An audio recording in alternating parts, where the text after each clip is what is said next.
बिस्मिल्लाहिर्रहमानिर्रहीम, अस्सलाम वालेकुम। मैं हूं ईसा नकवी। आज सोमवार 20 जून है। अंग्रेजी का मुहावरा है don't bite what you can't chew. इसका अगर उर्दू में तर्जुमा किया जाए तो बिल्कुल ऐसे ही है कि जैसे आपको ये कहा जाए कि आप वो चीज़ खाने की कोशिश मत करें जिसको आप हज़म नहीं कर सकते। पाकिस्तान पीपल्स पार्टी ने गुज़श्ता 5 से 6 रोज़ के दौरान 2 ख्वाहिशात का इजहार किया।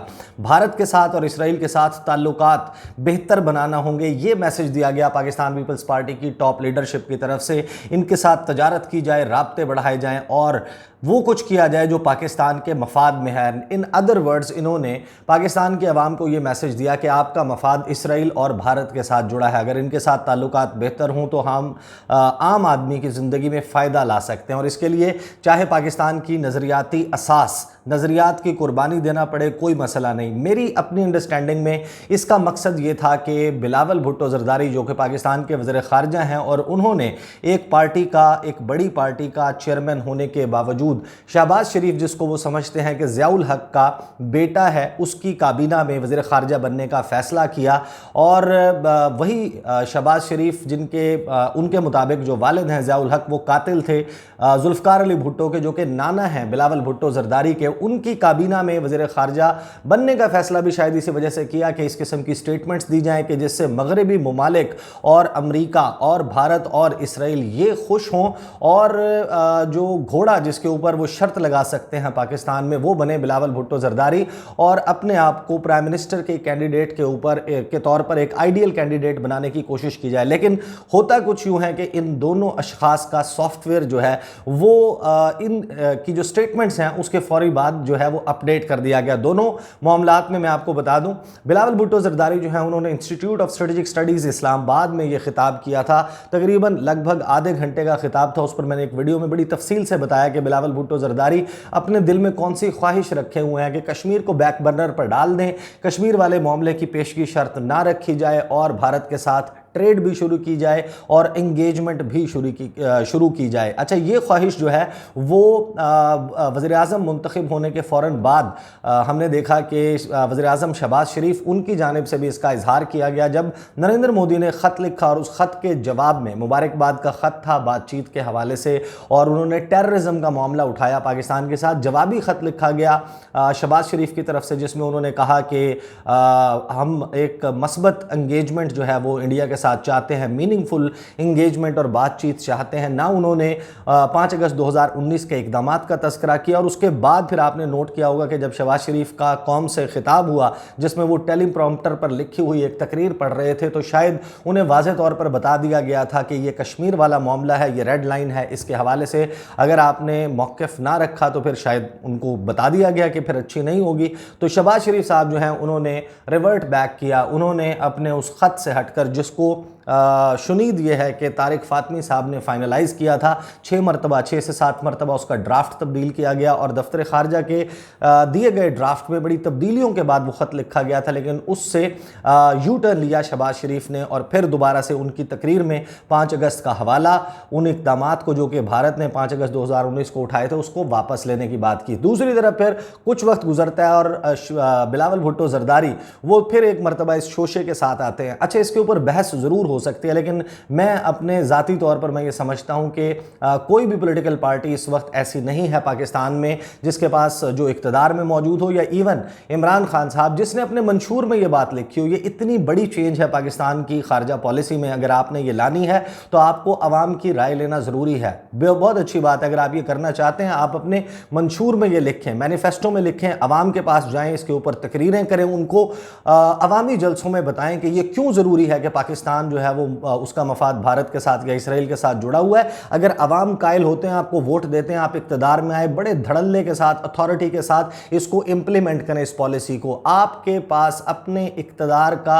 जवाज़ ही बहुत मुश्किल से मौजूद है। ये नहीं मालूम कि आपने 4 महीने, 6 महीने, 8 महीने या 1 साल रहना है और आप पाकिस्तान की जो नज़रियात हैं, पाकिस्तान की जो 70-75 साल का ट्रैक रिकॉर्ड है इसराइल और भारत के हवाले से, आप उसको ऑल टुगेदर चेंज करना चाहते हैं।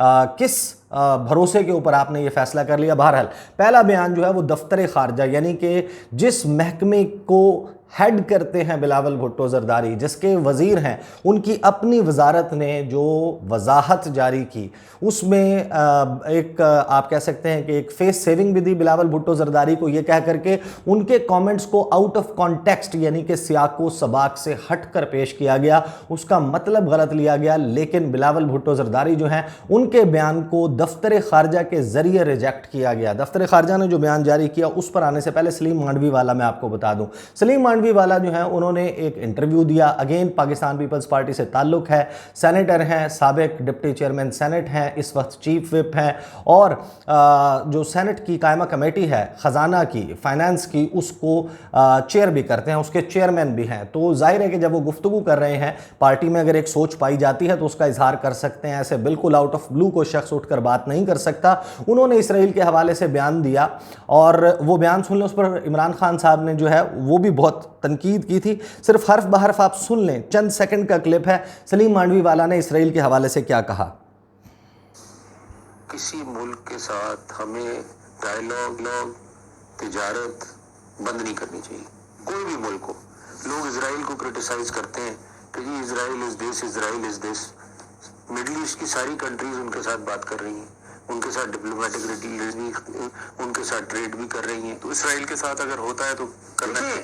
ट्रेड वाइज या इस वाइज हमें को फर्क पड़ता है इसराइल से डील करें या ना करें। हमें ये देखना है कि is it in our interest to deal with Israel और is it not in our interest. यानी पाकिस्तान को उनके मुताबिक कोई फ़र्क नहीं पड़ता, और उन्होंने कहा कि हमें क्या ज़रूरत है, Israel is this, Israel is that, हम क्यों तनकीद करें जब। और उन्होंने जो दलील बनाई वो ये बनाई कि बहुत सारी गल्फ़ कंट्रीज़ जो हैं, मिडल ईस्टर्न कंट्रीज़ हैं, वो इसराइल के साथ सफारती ताल्लुकात कायम कर रही हैं। क्या ये दलील काफ़ी है कि आप अपने असूली मौक़िफ़ से पीछे हट जाएँ, आप अपनी पार्टी के जो बानी हैं जुल्फ़िकार अली भुट्टो, उनकी कही हुई बातों से पीछे हट जाएँ। OIC का जो आगाज़ है पाकिस्तान फाउंडिंग मेंबर्स में है, आप उससे पीछे हट जाएँ। अच्छा, ये दोनों वाक़यात हो जाते हैं।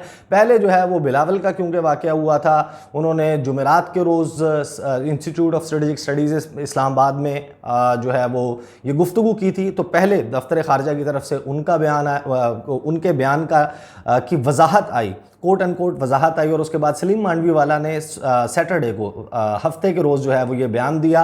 उसके बाद आपने देखा होगा श्री मज़ारी ने ट्विटर के ऊपर जाकर तनकीद की। इमरान खान साहब जो महंगाई के ख़िलाफ़ उन्होंने एहतजाज की कॉल दी थी, वहाँ पर जब उन्होंने खिताब किया उन्होंने उसके ऊपर बात की, और फिर अचानक जो है वो डॉन अखबार में एक ख़बर शाया होती है सलीम मांडवी वाला के नाम से। सलीम मांडवी वाला ने अपने अल्फाज को बैक ट्रैक करते हुए डॉन अब लिख रहा है, recognising Israel not in Pakistan interest, मांडवी वाला क्लैरिफाइज रिमार्क्स। उन्होंने वजाहत दी है कि पाकिस्तान के मफाद में नहीं है कि इसराइल के साथ तजारत की जाए या इसराइल के साथ ताल्लुकात कायम किए जाएं। आपने उनके अल्फाज पहले सुन लिए जो मैंने अभी प्ले किए, उनके अल्फाज बिल्कुल क्लियर थे जो उस वक्त वो गुफ्तगू कर रहे थे। और अब वो ये कहते हैं कि जो डॉन ने लिखा है कि PP से जो पाकिस्तान पीपल्स पार्टी के सेनेटर हैं सलीम मांडवी वाला, उन्होंने इतवार की शाम वॉकड बैक यानी पीछे हटे अपने बयान से, जिसमें उन्होंने पाकिस्तान के हवाले से ये कहा था कि पाकिस्तान को अपनी तवज्जो, अपना फोकस रखना चाहिए अपने इंटरेस्ट पर, कोट एंड कोट इंटरेस्ट पर, कि पाकिस्तान का मफाद क्या है इसराइल के हवाले से।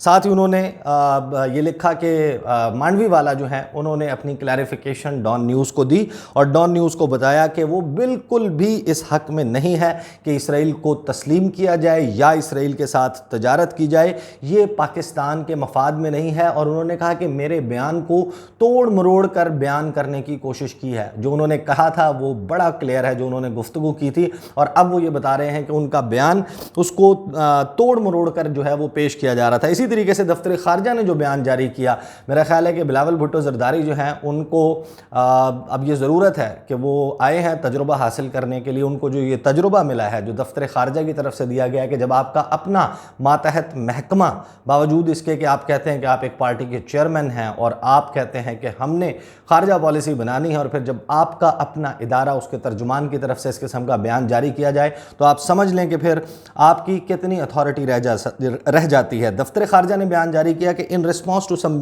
मीडिया क्वेरीज, के मीडिया के सवालों के जवाब में और जो प्रेस रिपोर्ट सामने आई हैं बिलावल भुट्टो जरदारी के उस खिताब के बाद जो कि उन्होंने institute of strategic studies Islamabad में किया, उन्होंने कहा कि स्पोक्स पर्सन ने कहा कि ये जो बयान के हवाले से रिपोर्टिंग की जा रही है, असल में बिलावल भुट्टो जरदारी साहब की बात को समझा दुरुस्त तरीके से नहीं गया, उसको सियाको सबाक से हटकर आउट ऑफ कॉन्टेक्स्ट जो है वो रिपोर्ट किया जा रहा है। फिर दफ्तर खारजा कहता है असल जो ऑपरेटिंग पैराग्राफ है, दूसरा पैराग्राफ पढ़ रहा हूँ सिर्फ, इसके बाद मज़ीद तफसील में नहीं जाऊँगा क्योंकि एक लंबा चौड़ा बयान जो है वो दफ्तर खारजा की तरफ जारी किया गया। उन्होंने कहा जनाब there is no change in Pakistan policy on India on which there is national consensus, कि पाकिस्तान की इंडिया के हवाले से जो मौक़िफ़ है, जो पोजीशन है, उसमें रत्ती भर भी फ़र्क नहीं आया और इस हवाले से कौमी इत्तफ़ाक़ राय मौजूद है। पाकिस्तान ने हमेशा तमाम हमसाया ममालिक के साथ अमन की, पुरअमन की और ताउन की ख्वाहिश का इजहार किया है बशमूल India.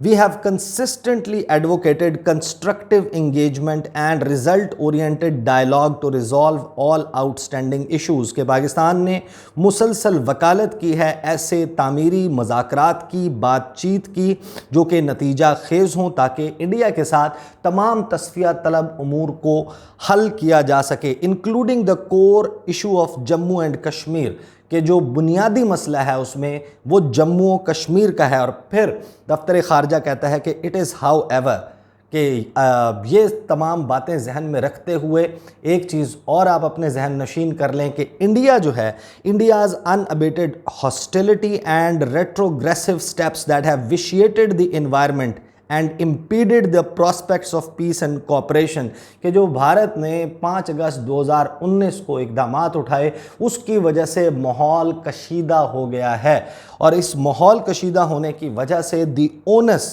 therefore remains on India to take the necessary steps to create an enabling environment conducive for meaningful and result oriented dialogue, यानी कि दोबारा से वो पेशगी शराइत रख दी गई। दफ्तर खारजा ने कहा कि अगर भारत चाहता है कि मज़ाकरात हों, बातचीत हो, कंस्ट्रक्टिव इंगेजमेंट हो, तो उसका ओनस जो है, ज़िम्मेदारी इंडिया पर है कि वो ऐसा साजगार माहौल बनाए, ऐसे स्टेप्स ले जिससे वो साजगार माहौल बने जिसमें भारत के साथ मज़ाकरात और बातचीत हो सके।